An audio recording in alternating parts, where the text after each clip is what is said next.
Three San Francisco supervisors have recently proposed a resolution calling for an environmentally sustainable trail system using existing service roads in San Francisco's watershed land in San Mateo County.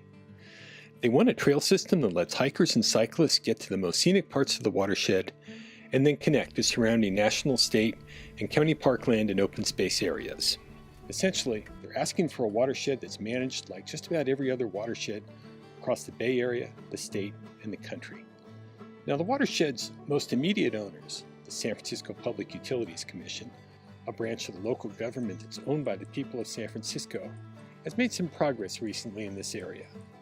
They've announced their intention to open by 2017 a segment of the Bay Area Ridge Trail through the watershed. They've also said they'd like to open up a route to the coast across the extreme northern end of the 36 square mile area.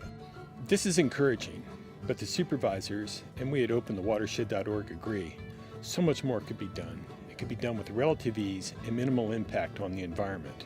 Easy to access loop routes and additional routes out to the coast could be created simply by opening up more existing service roads the PUC drives their trucks on every day. Here's just one possibility for the northern part of the watershed. The Pilarcitos Loop would include a scenic segment of the Bay Area Ridge Trail, a visit to San Francisco's first reliable water supply, the Pilarcitos Reservoir, built in 1865, breathtaking views out to the coast along the ridge above national parklands held by the GGNRA, an optional side trip to the SoMa Montara Mountain, and a trip down the Whiting Ridge Trail above Pacifica.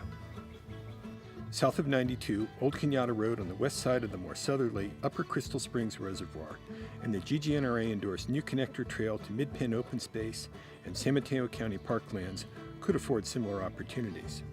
Now, some will say these lands should be kept off limits, left in their supposedly pristine natural state. We can debate the merits of that description some other day, but for now it's important to note that the people making these claims, many of them live near Marina or Mid-Penn lands in the South Bay, so close they can get out to big open space whenever they'd like to. They have the hiking and riding trails close to home that residents of the southern half of San Francisco and the northern peninsula have been denied for generations. Now, others will say, don't let the people in, they'll just trash the place. Now, sure, an occasional uncaring visitor will let a Cliff Bar wrapper blow away in the wind, but this hasn't been a significant problem and other parkland and open space areas across the Bay Area. The resolution does not call for swimming or boating, nothing that could imperil the watershed. It seeks access similar to that found in watersheds in Marin, Santa Clara County, and across the state.